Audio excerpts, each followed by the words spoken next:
The brave men and women who have served our country faithfully often need our help to successfully transition back into civilian life. Brave Radio is here to highlight veterans and the companies who are making a difference in our veteran community. And now, the host of Brave Radio, Eve Nasby.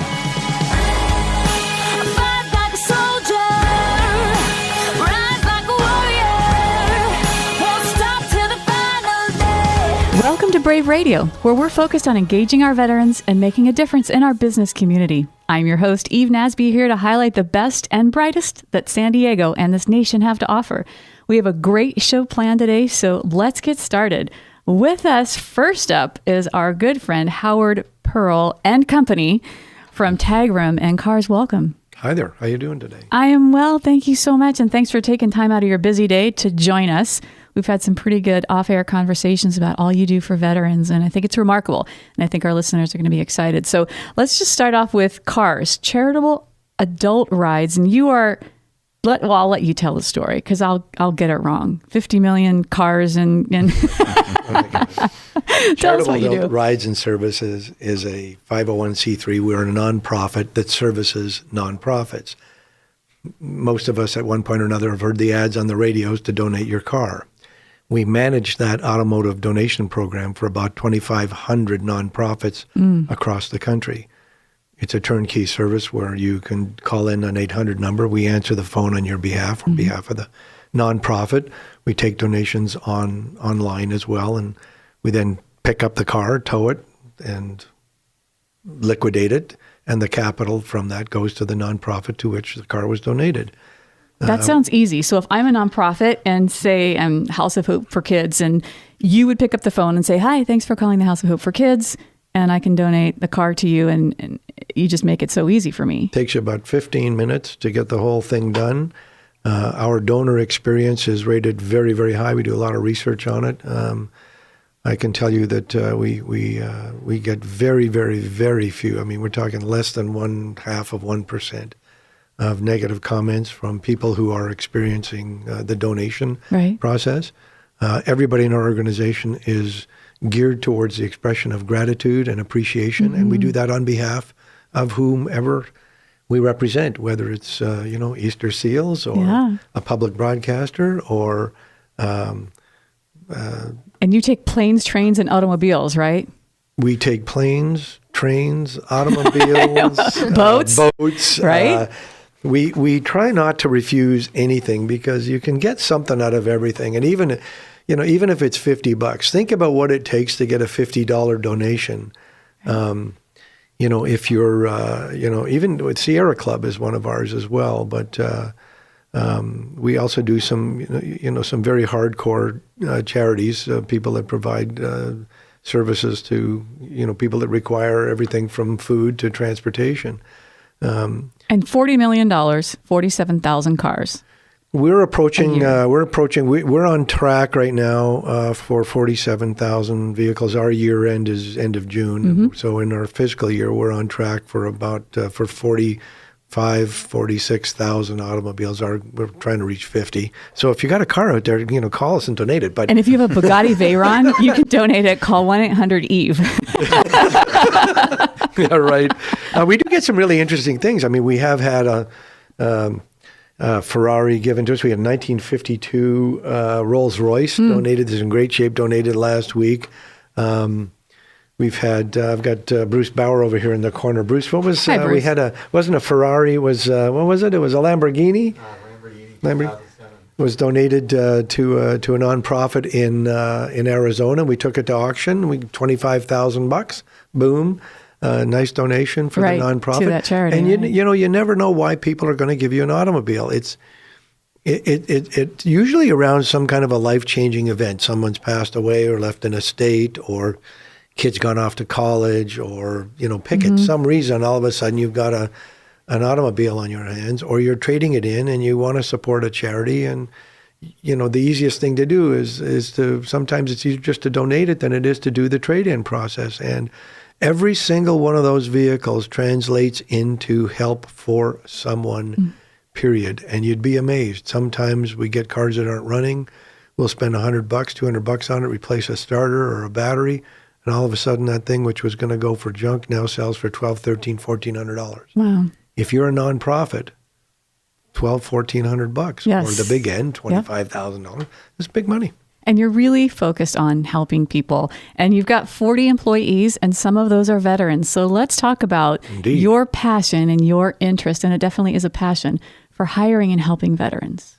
Well, I don't know where to begin, I guess. I've never served in the military myself, but I've always felt that there has to be a way to either support the community other than just saying thank you for your service, and I do appreciate their service. This country's been pretty good to me. I've got a good living, and certainly living in Southern California, we appreciate the weather. You can't go wrong. We pay extra freedoms. for the sunshine and the weather. Oh, we do pay. There's no question. But the idea, I think, is threefold. One, I think when you hire a vet, you help get a return on your taxes in that you've paid a lot of money to train these people, and That's to put right. them back into the community and keeping them employed and taking advantage of the training they've had, I think is good for business, good for the community.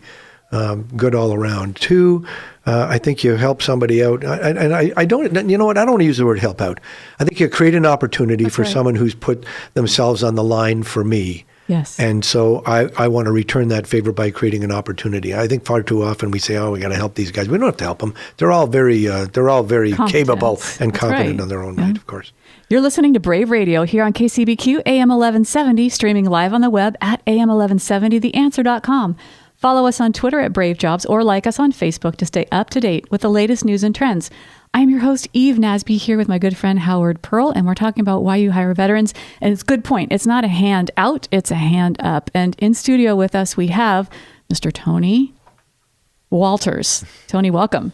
Hello. Tony came out of a program here, which you also support, called the Honor Foundation. Joe Musselman is a dear friend. He's got an incredible organization over there that helps specific special forces guys transition, and that transition is difficult. And finding a job coming out of the military is also can be pretty dicey. So, Tony, talk about your experience. I want to touch on your story. You went into the military, and then talk about your transition experience. Yeah, well, I guess starting all the way back at the beginning, I got into the military. I was commissioned as an officer on December 16th, 2005 in the Marine Corps. And I joined. I had no family history in the military as well, but joined out of a sense of patriotism, I guess, for after the events 9/11 and Sure. seeing Fallujah on board. I felt like I needed to do my part. So had a great career throughout the military, deployed a number of times to both Iraq and Afghanistan, as well as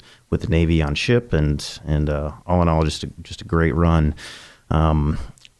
I had a business degree, and I had a business family background, I guess, if you will. So never intended to make a full career out of the military, just wanted to do my part. Felt like I did my part, and it was time to get back into business. And I realized that I'd been out of business for 10 years, and I started to wonder if the skills that I gained in the military still correlated. A lot had changed in the world. Ecommerce had suddenly come on board. Before then, you couldn't buy anything on the computer, at least not that I knew of. Right, So right. there was a lot of change, and wasn't sure how business had changed and how I fit back into that. So the Honor Foundation was incredibly helpful in the 3 months that we spent with them, with Joe Musselman there and his staff, in understanding that the things that I learned still absolutely did correlate, even though maybe I wasn't familiar with e-commerce or whatever, that the business principles still remain the same. And that's where you met Howard. And that's where I because met Howard came to speak, and you talked about earlier that he was part of a mock interview, and the C-suite were being interviewed. So talk about what attracted you to Howard and how this connection came to be. Yeah, well, as part of the Honor Foundation, we do a lot of mock interviews, and as they set you up for the workforce, and they decided, you know what, we're probably not doing very well, so let's bring in some experienced people that have been around this a few times, and they brought Howard and another gentleman, Hal Kirkendall, who worked with Chase, I believe. Yeah, he was chairman of Chase Investment Bank here on the West Coast. So very successful businessmen, across the world, and said, okay, we're going to interview you and take cues off of their body language, their how they present themselves, and so on and so forth. So we watched them, and one of the questions that I thought was interesting was, we're a failing business. Why would you want to work for us? And Hal, bless his heart, he just retired. He was like, I don't want any part of this. I'm out of here. Yeah. And Howard was like, I love that challenge. I want to help you fix it. And I have the skills to do so and the experience to do so.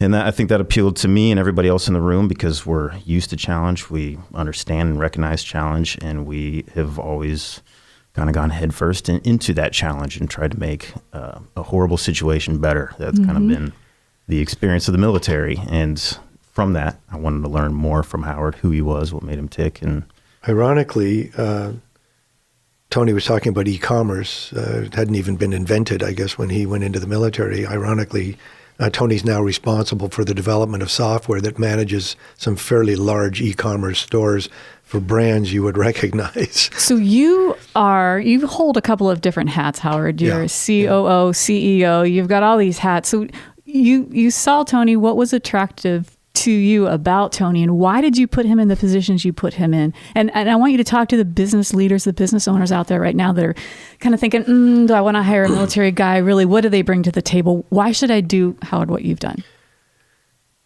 I don't know that there's any single answer for that. It's kind of like, which spice or herb makes the stew as good as it is. One of the advantages of working with the Honor Foundation is the opportunity to be exposed to, these incredible guys coming out of the SOF community, coming out of the SEALs and the Special Ops community. And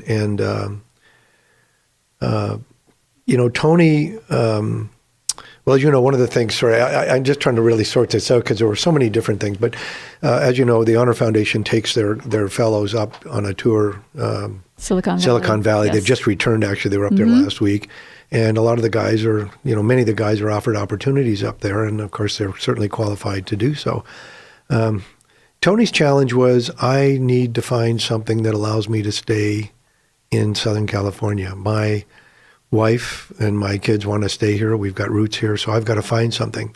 So when you look at Tony's skill sets, they're really geared, I think, towards a different environment. But we're a company, both of these, but Tagrem, for example, is a company that's in the software development arena that has based itself here in San Diego because, more than growing to be $1 billion industry, we're interested in having a large company that services large national and international clients. But we don't need to become, billionaires, and it's about lifestyle again. And so, one, the fact that Tony's lifestyle wanted to keep him in Southern California was one thing. Two is Tony's one of these kind of quiet guys that just has skills, right? He says a lot of things without talking. And we talked a couple of times, and he expressed an interest, and it just developed. I mean, the skill sets are obvious. We needed a fit. There were lots of things that he didn't really, I think, have an understanding of. But here's what happened with Tony first week. He came into CARS, which is, again, our nonprofit thing, and he came into CARS, and he quietly sat there talking to people and learning things, and went away and read a couple of books. And came back and said, "Okay, now I understand what all these things mean," and then jumped in, right? And you are resourceful, right? And that's one of the tenets of the military. You learn to be resourceful. You think outside the box. You're not just an order taker, right? And you take responsibility. And if you need to learn something, you figure it out. Yeah, you find out, right? You're listening to Brave Radio here on KCBQ AM 1170, streaming live on the web at am1170theanswer.com. Follow us on Twitter at Brave Jobs or like us on Facebook to stay up to date with the latest news and trends. I'm your host, Eve Nasby, here with Kathleen and Howard. Hello, and Tony. So Kathleen, Howard, really, you brought the family. You've got, obviously, we've got our veteran. We have now Kathleen, our veteran spouse. Hi. Yes. So what I want to ask you is, how did you meet this guy, Howard Pearl? And what was it about you that attracted you to this organization? I actually worked for the company previous to Howard being hired. I was only there for 3 months, and he kind of came in and took over the company and, was just kind of like, whoa, I don't know what this guy's about. So I kind of just, took a few weeks and kind of listened to kind of, his visions and his kind of changes in the company, and just kind of really took a liking to, similar to Tony, all the things that he was telling our team. and kind of the changes in staff and kind of the way that he asks you, what are your goals, and kind of gives you the opportunity to kind of be in that position, work towards what you've wanted, in your career. And he has sat with me many times and said, what do you want to do in marketing? And I said, I want to lead marketing. And he's like, okay. He's like, let's do it. And true sign of a leader. Like, finds out what you want and then lets you do it, right? So as a military spouse, were there any obstacles that you see that many military spouses go through? And what words of encouragement would you have for them that are listening? That's a great question. I've been in San Diego for about 3 years. And when I initially came, to San Diego, I must have been on, 50 interviews where, the person interviewing me would say, what brought you to San Diego? And I would say, my husband flies for the Navy. And they would kind of, sigh and be like, oh, you're going to be gone in 2 years, so why should I hire you? Exactly. And so, towards the end of that interviewing process, I kind of omitted that from, the question. And I would just say, he's a pilot or an engineer or something like that.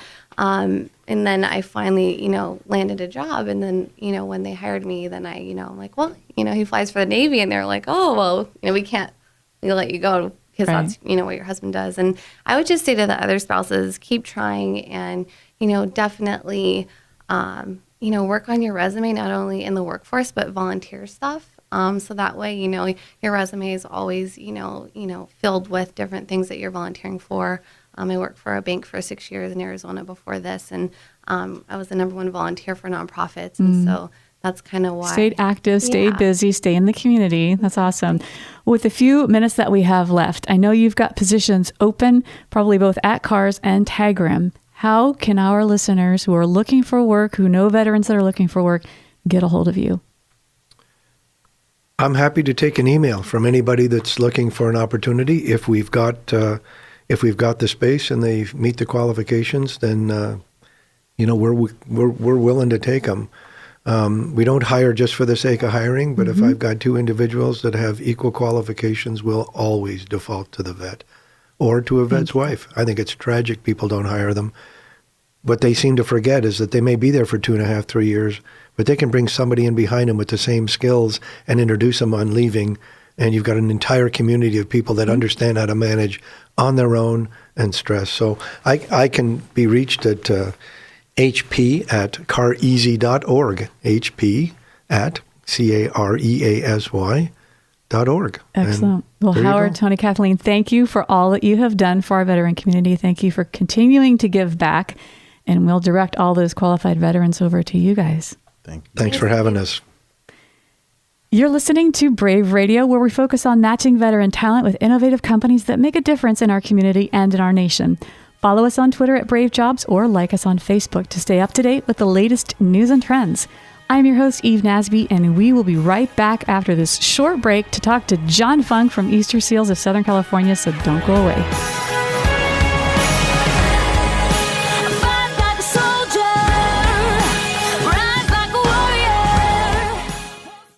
Tired of your employees being late? There was so much traffic. Tired of poor excuses and poor presentations? My kid ate my homework. Tired of employees just not being able to handle the pressure? You mean I gotta work a full 8 hours today? Skip the hassles and excuses and hire individuals that are trained in leadership, confident in their abilities, adaptable to change, and focused on teamwork. Hire a veteran. More than just a patriotic gesture, hiring a veteran of the United States military comes with a host of benefits and tax credits and can provide your company with valuable leadership, organization, and accountability. Allow the Brave to help your progressive business connect with qualified veteran candidates today and find out more by visiting thebrave.us. That's THEBRAVE.us.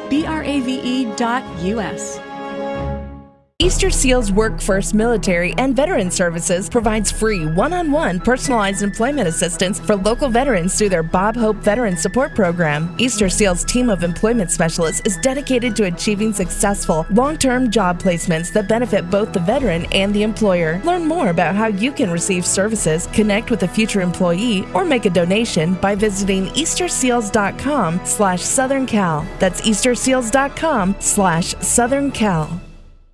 Hey, boss. Yeah. I need to hire someone. Our workload's increased and man, I could use some help. What are you looking for? I need someone unlike Ben. Who doesn't freak out, when the copier breaks and the phones are down and the receptionist calls in sick? What do you need? Leadership. I need a leader who can just get it done with little direction and ahead of time would be great. With the prima donnas floating around our department like Sally and Jason, it's a challenge, man, to get things done. I need a team player, trained in leadership, confident in their abilities, and adaptable to change. There's only one place you're going to find talent like that. Show me where. Our United States veterans. Call Eve right now at 619-244-3000 or log on to thebrave.us and let's hire a veteran. It's good for business. It's good for America. Brave is a part of America's largest service-disabled veteran-owned business, Merit Consulting. We are dedicated to placing great companies with great veterans. Call today.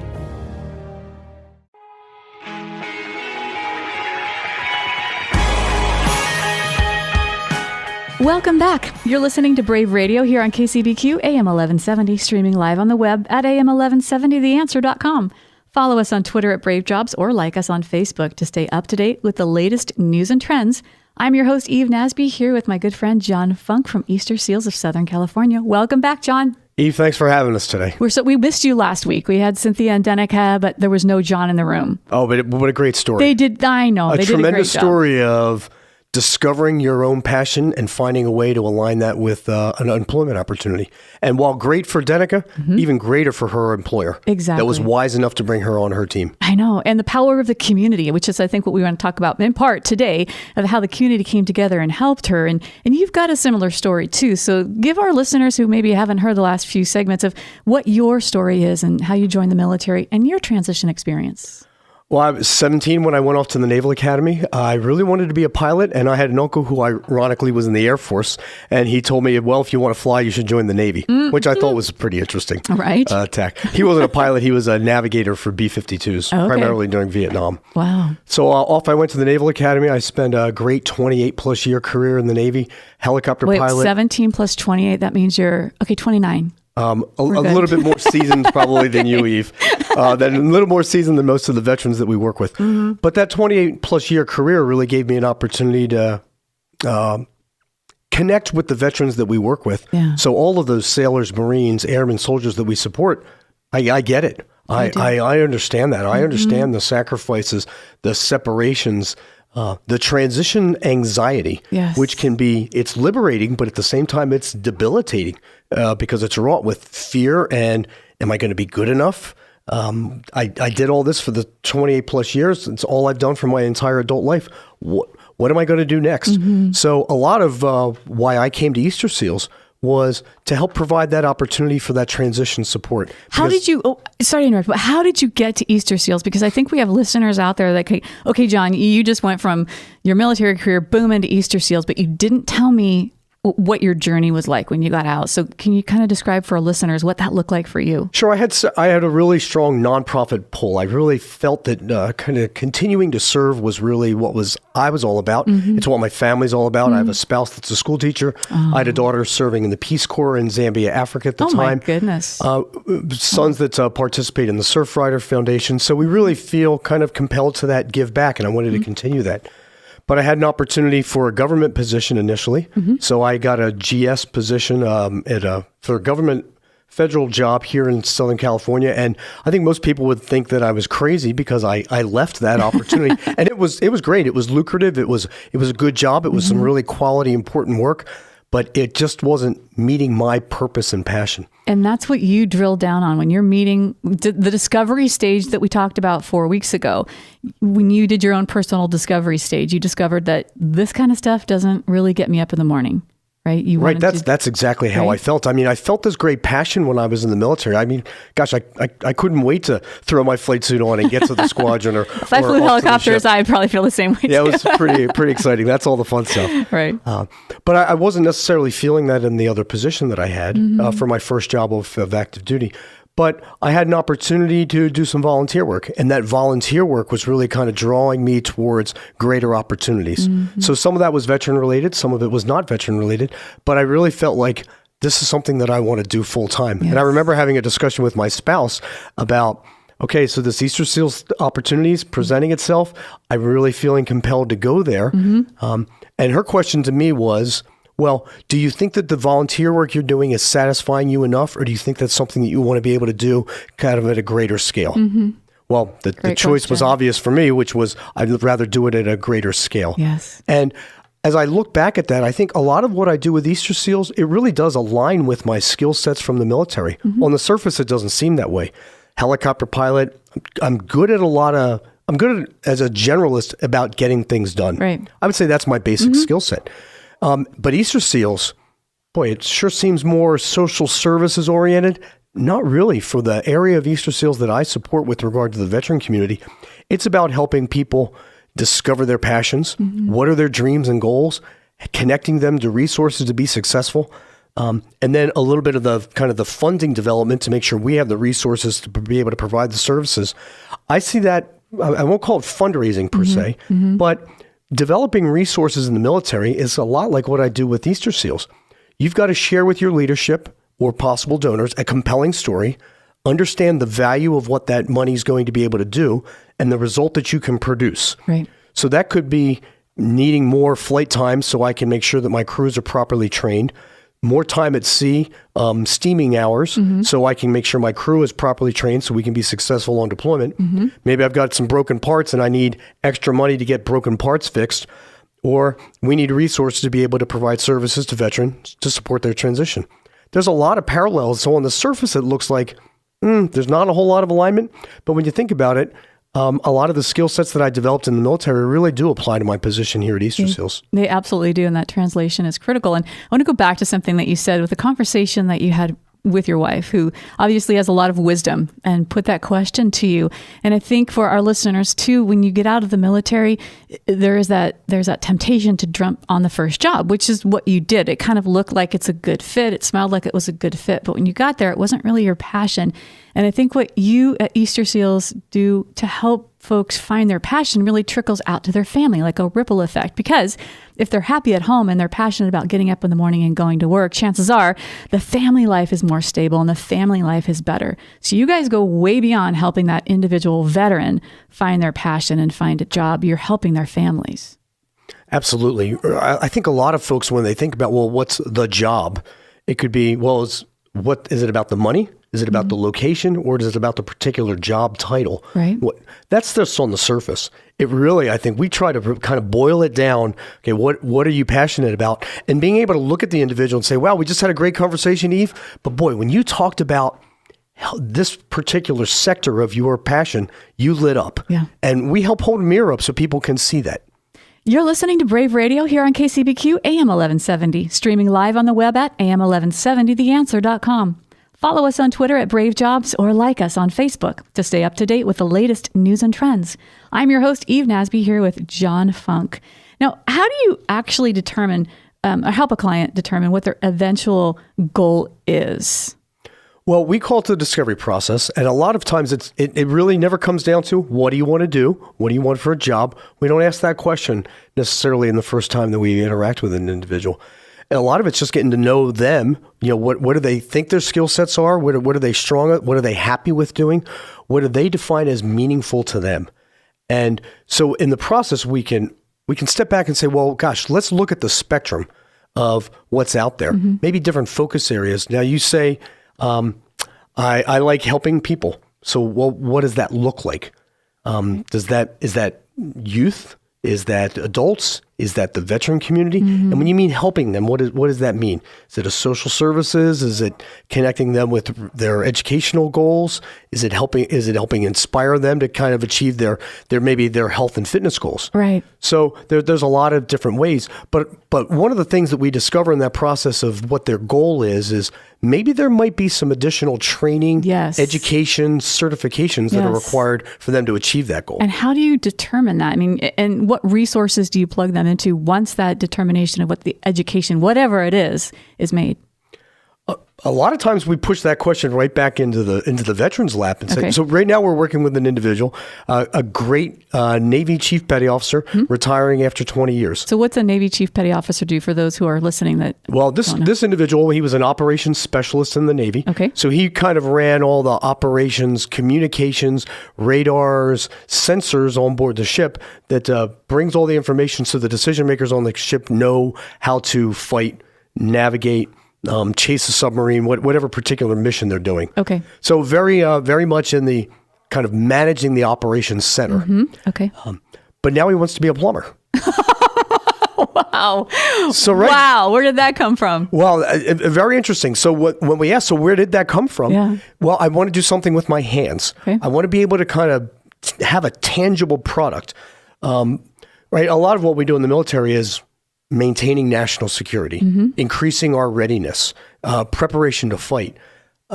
Those are somewhat tangible things that we can measure, but this hands-on, I want to fix things. I want to be able to, clear a pipe or install a system. He wants to be able to do something like that. Right. Well, he doesn't have any background or experience in that.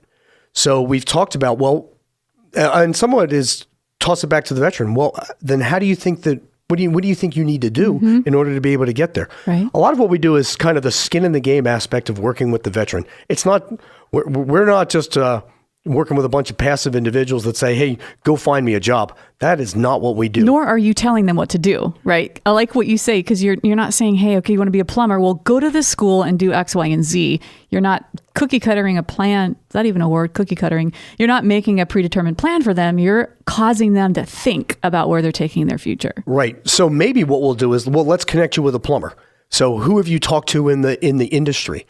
Is it just the guys that you've worked with on board the ship in the engineering department that do the plumbing on board a ship or in facilities? But let's talk with a civilian plumber, find out what it is that they're looking for, what basic skill sets that they require, or particular training programs, and then we can see if we can get you aligned with some of those to get you the basic minimum requirements for someone to hire you. Yeah. Or is it possible that maybe we can connect you with a plumber that, if you've got the basics, once you start working for them, they'll help you get the additional certifications and license requirements that you require. Like a paid internship or job shadowing or something like that. Exactly. Right?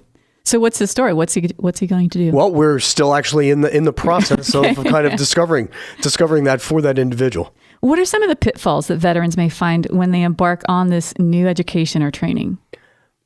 I think a lot of it is making sure that they know what's required for where they want to go.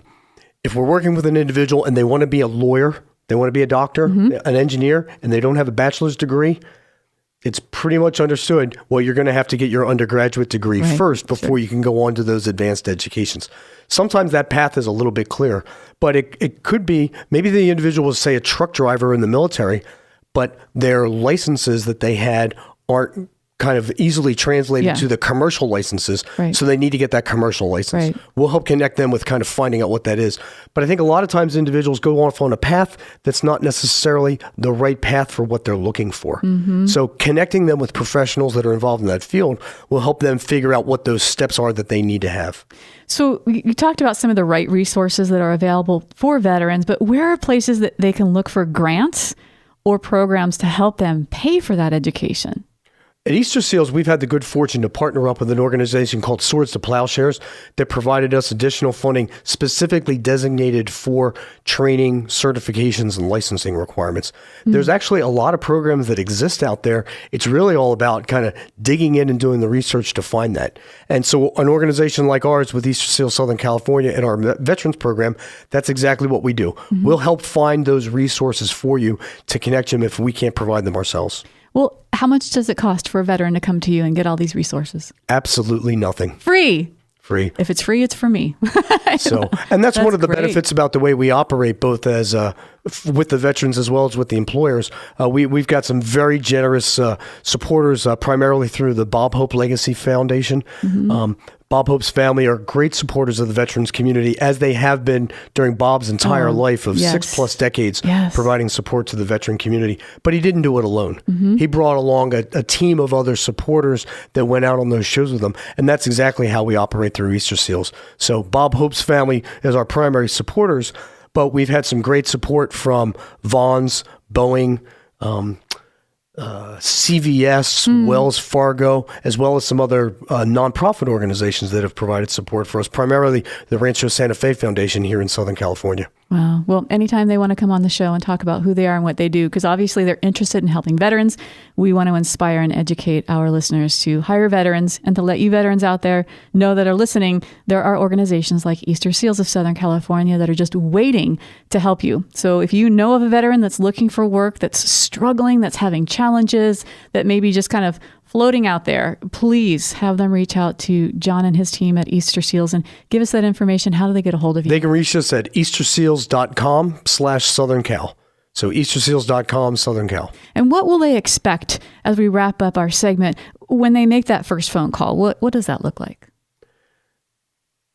They call you and say, hey, John, I'm struggling, man. I need some help. They should expect an interactive discussion where we know that they've got skin in the game, that they are motivated towards employment, and that we're not out there to just be a resource provider for them. This is an interactive, functional event. You meet with a face-to-face, hey, let's grab a cup of coffee. Right, and we don't meet any of the veterans in an office setting. We go to them. Wherever it's convenient and comfortable for them, we want them to feel comfortable and relaxed so we can really get to the heart of what it is that they're striving to achieve. That's awesome. And then we'll assign them an employment specialist that'll align with kind of their background and experiences. But then behind the scenes, that's kind of the tip of the iceberg. The rest of the iceberg below the surface is they get the whole Easter Seals team involved because we all work together to collaborate to find what are the best resources to help that individual and find the connections with the proper employers for them. And you guys are doing a bang-up job in San Diego, so thanks, John Funk, for all you do. Give your contact information one more time before we close again, out. we can be reached at easterseals.com/Southern Cal. Great. John, thank you again for joining us, and hopefully we'll have you back next week. Thank you very much, Eve. Always a pleasure. Great. You're listening to Brave Radio, where we focus on matching veteran talent with innovative companies that make a difference in our community and in our nation. Follow us on Twitter at Brave Jobs or like us on Facebook and stay up to date with the latest news and trends. I'm your host, Eve Nasby, and we will be right back after this short break. Don't go away.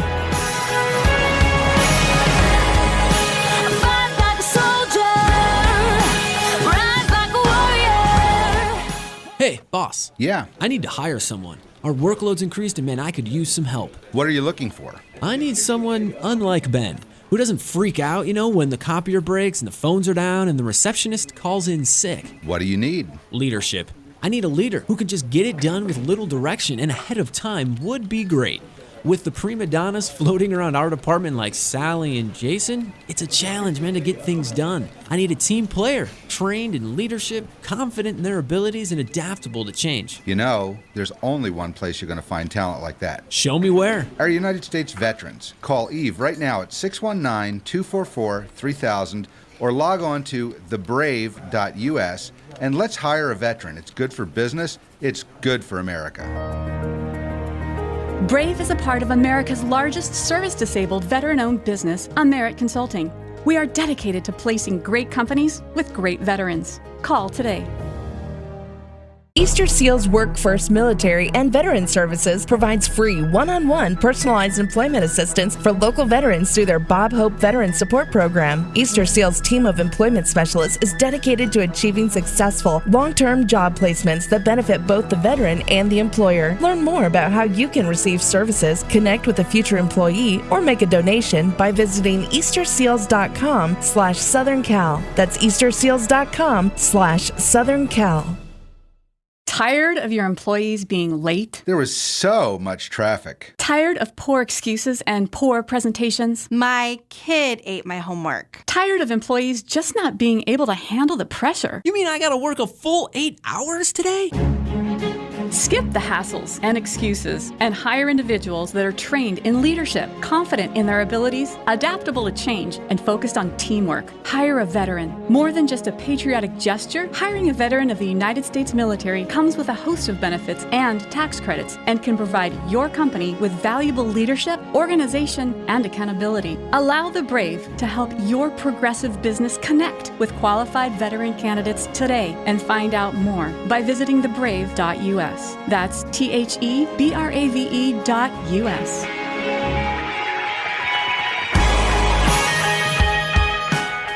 Welcome back. You're listening to Brave Radio, where we focus on matching veteran talent with innovative companies that make a difference in our community and in our nation. Follow us on Twitter at Brave Jobs or like us on Facebook to stay up to date with the latest news and trends. I'm your host, Eve Nasby, and we are here in studio with my good friend Maren on the East Coast. Maren, welcome. Thank you, Eve. So you are a female veteran. You were a Navy Surface Air I can't even say it. You tell us what your position is. Well, when I was on active duty, I was what's called a SWO, and that stands for Surface Warfare Officer. Thank you. It's civilians. We can't talk like that. So, and tell us how you got involved in the military. Well, I come from a long line of military. My grandfather was an Army doctor. Both my dad and my brother went to the Naval Academy. And then my mom taught for, it's called DODS, Department of Defense Dependent Schools on overseas bases on the Air Force. So I've kind of been around it my entire life. I'm originally from Bremerton, Washington, which is a very big Navy town. And I really wanted to be in the Navy. It's just something that I always wanted to do. I thought that being on the pointy tip of the spear on the ocean for the most powerful country and helping those in need was something that I wanted to do with my life. So I applied to a bunch of schools. I got accepted to West Point and to USC and ROTC. Now, isn't that remarkable? Sorry to interrupt, but as a female to be accepted to the academy, and it's not that common. I mean, it's more common than it was, but that's remarkable. It was really nice. Unfortunately, I don't think at the time I went to go visit spring break, and so I went to Los Angeles, and then I went to West Point in New York, and I decided I really wanted to go to USC in Los Angeles. Was it the weather? It was so the weather, and everyone was having way more fun. So I'm not sure if I was the right age to make that decision, but after the fact, I think it really was, because I think the academies are amazing.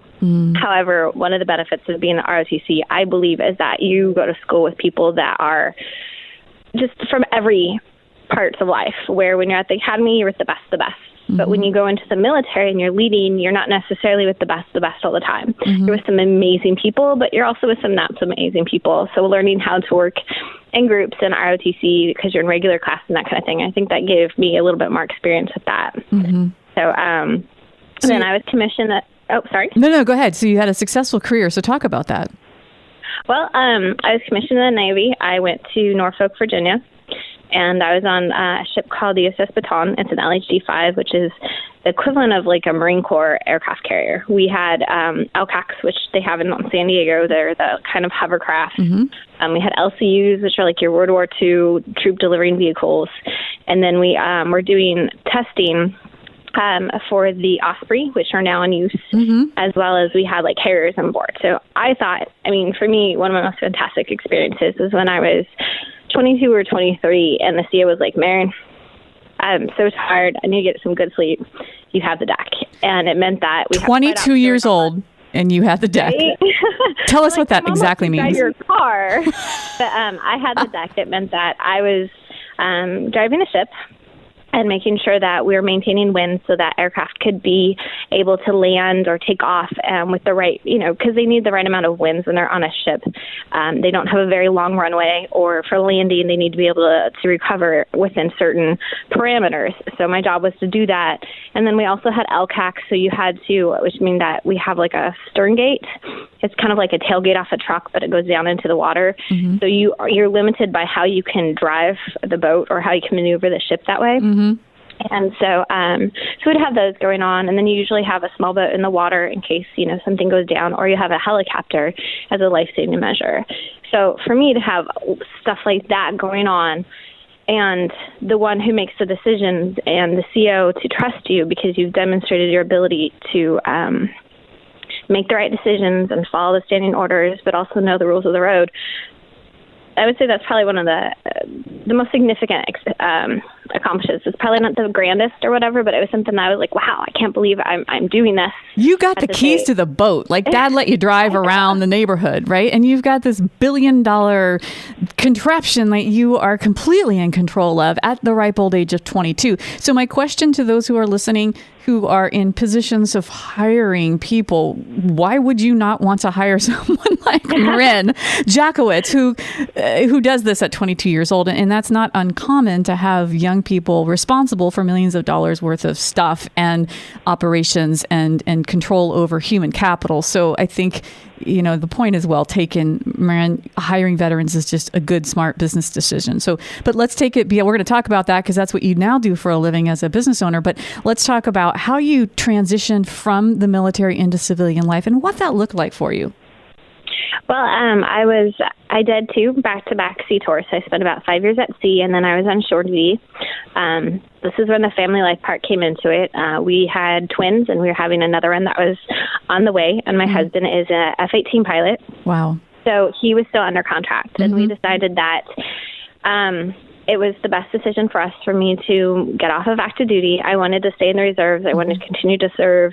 There's amazing retirement benefits if you stay in the reserves, that sort of thing. So I decided to do that, and I thought that was the right decision for family life. And I started working for a company that specialized in military recruiting. And I was brought on as a pilot program to help them transition veterans, where I'd reach out to them at 12 months and we would kind of walk them through the steps of, okay, you want to go out. Let's condition your expectations. You're probably not going to make as much as you see on your paycheck right now, but here is the benefits. You're not going to get someone calling you at 3 a.m. to come fix an engine. Right. You're not going to leave your family for 10 months at a time.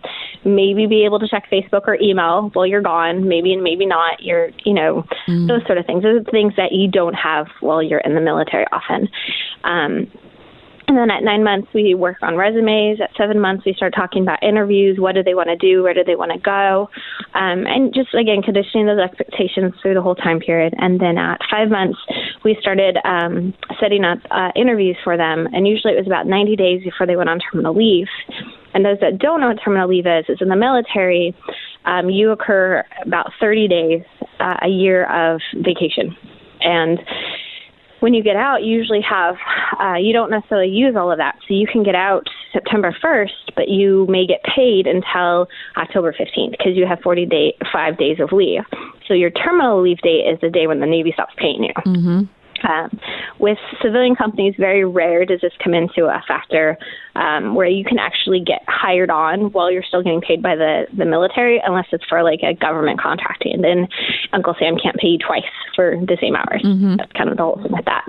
But the benefit of that is that then, they're able to move away from their job, get there. They have that money to kind of help them while they're doing the job search as well if they don't have that job right away. Also benefits, corporate America, when you get out of the military will pay for you to move from where you got into the Navy or the distance of where you are stationed now. So I technically got into the Navy out of Germany because my mom was over there, and that was my home of record. So the Navy would move me anywhere as long as the distance was less than or within Norfolk to Germany. So I moved across town to Norfolk, so that worked out well for us. But most people can do it anywhere, and if you're looking for, veterans, you can pretty much look nationwide for them because the Navy will pay for that move or most of that move.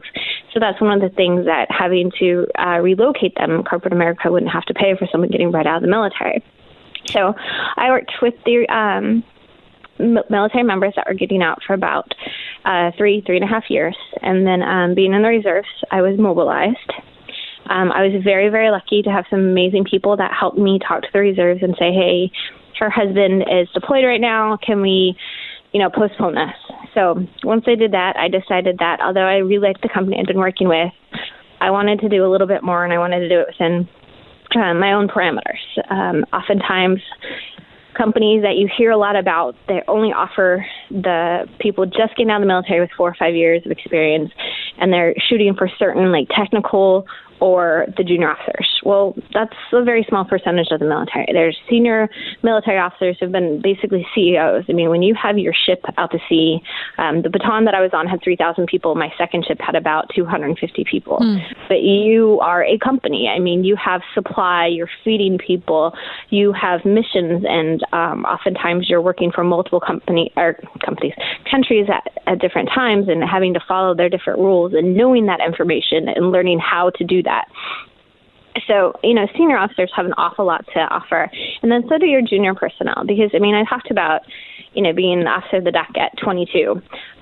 You have very young sailors and, Marines and soldiers who at 18 or 19 years old are leading 4 or 5 other individuals. And then they're leading, 3 groups of 4 or 5 individuals. And that responsibility, by 22, most of them have led 30 people or so in the enlisted ranks. And as an officer, your division, right out of college, you're all of a sudden in charge of a division with anywhere from 20 to 30 people. So there's a lot of experience with that. And, I wanted to be able to help more people, and also not just veterans who just recently got out. Oftentimes, 10 years ago, a lot of what's in place wasn't there. Right. There wasn't help to transition. There wasn't help with those who had injuries or something like that. And now that's there, and everyone can have access to the information of, okay, what is PTSD? Does it mean that they're going to go crazy, or does it mean that they needed to get a little bit extra help? They're not going to have a repeat of that because they're not in that same situation. So, Right. PTSD was really scary for a while, but it's not scary. It's all about education, all right? You're listening to Brave Radio here on KCBQ AM 1170, streaming live on the web at am1170theanswer.com. I'm your host, Eve Nasby, here with my good friend, Maren Jakowitz, and she was a Naval Surface Warfare Officer getting the opportunity to drive a ship at the young age of 22, now transitioned out, is a mom of 3 kids, husband still in the military. And what did you decide to do but start your own business, Fair Winds Recruiting? As if you needed something else on your plate because you're still in the reserves. So tell us, with the little time we have left, tell us about your company and what you're doing now to give back and help veterans. Well, with my company, Fair Winds Recruiting, I work with American Consulting, and through their Brave program, which you're a part of. What a great program. I knew you were smart. We're smart because we get to work with you. So go ahead. Sorry. But one of the neat things is that Brave goes to companies and educates them on the benefits of hiring veterans. Not only are you getting amazing, responsible individuals who have already had leadership experience and gone out there and proven that they can do, Brave goes in and teaches them things of like tax breaks that you get for hiring a veteran. And we're working right now on a certification to certify military recruiters so that we can go in and teach HR personnel in a company of how to recruit a veteran. Because, it's this huge asset that nobody knows how to find or where to find them, how to hire them, how to get in contact with them. So we're going to teach the recruiters of a company, and then we're going to go in at a second phase, and we're going to teach that company how to keep them there, how to onboard them, how to develop a mentoring program, how to promote them, and how to communicate with your veterans so that they understand. Because I know that after 2 years, I was going to make lieutenant and junior grade, and then I knew I would make lieutenant. But then I have expectations when I was going to make lieutenant commander, which I am now, and then I know about what time frame I'm going to make commander. And not always is that the case in corporate America. But if you make that part of your policy, or when you bring on veterans and you kind of condition them to have those expectations, they're more comfortable coming. And the nice thing about veterans is we're loyal. And that's one of the reasons why we're there. That's right. Commitment, part of the Navy's motto. Yep, so we're committed to that company. And then the third one is that we teach a company how to become military friendly, how to get your company listed in GI Jobs as a military friendly company, and how to get your chief of operations and your chief financial officer and your chief executive officer to understand what we're doing, bring that as part of their mission on board of their company so that it becomes a company that veterans want to come work for, because they're going to get the investment on that in tenfold in return. Exactly. And thank you for sharing that. And, for those in the short time we have left, for those of you who are listening, that are looking to help make your company a veteran employer of choice, we can put you in direct contact with Marin. She is a subject matter expert. She can come in, analyze your culture, and help train your recruiters on how and where to find great veterans. And not only that, we can teach you also through Marin and her team how to retain those veterans once they're in your organization. Marin, we're out of time. Thank you so much for joining us. Thanks for all you've done for our country and what you continue to do in the reserves. Well, thank you, Eve, and thank you so much for having me. And I'm very, very jealous of your San Diego weather. You should be. It's nice out here.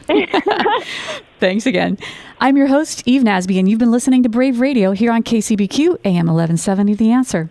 If you want to find out more about how you can hire top veteran talent, or if you're interested in being a guest on our show, visit our webpage at www.thebrave.us. That's www.thebrave.us. Send us a tweet at Brave Jobs or like our Facebook page. From all of our guests and me, thanks for joining us. And until next Monday, may God bless our veterans and God bless America. Thanks for listening to Brave Radio. If you know a veteran looking for work, or if your company is hiring, call Eve at Brave at 619-244-3000. Give her a tweet at Brave Jobs and connect with them on Facebook. To be a guest on the show, visit thebrave.us.